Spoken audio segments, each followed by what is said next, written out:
મારું નામ એડવોકેટ કમલેશ રાવલ છે। 35 વર્ષથી સુરત ખાતે હું પ્રેક્ટિસ કરું છું।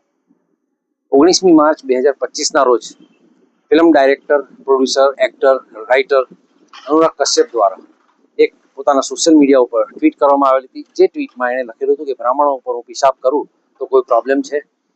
જેના અનુસંધાનમાં આદિત્ય દત્તા નામની એક વ્યક્તિએ આ ટ્વીટ ડિલીટ કરવામાં માટે એને જણાવ્યું, જેથી અનુરાગ કશ્યપ ખૂબ જ ગુસ્સે થઈ ગયેલ અને ગાળ લખીને જણાવેલું કે ચૂપ કર, તમે બ્રાહ્મણોએ મારું શું ઉખાડી લીધું।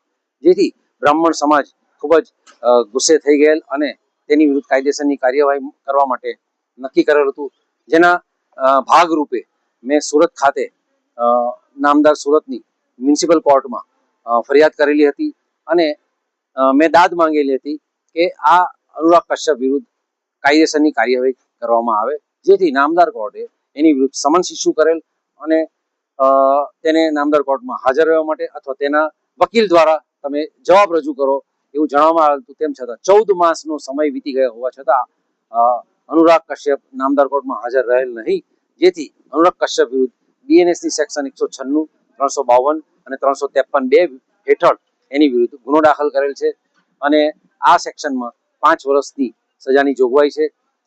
જેથી હવે નામદાર કોર્ટમાં અનુરાગ કશ્યપે ફરજિયાતપણે હાજર રહેવું પડશે અને કાયદેસરની કાર્યવાહીનો સામનો કરવો પડશે અને અમારો પ્રયત્ન રહેશે કે અનુરાગ કશ્યપને કડકમાં કડક સજા કરવામાં આવે।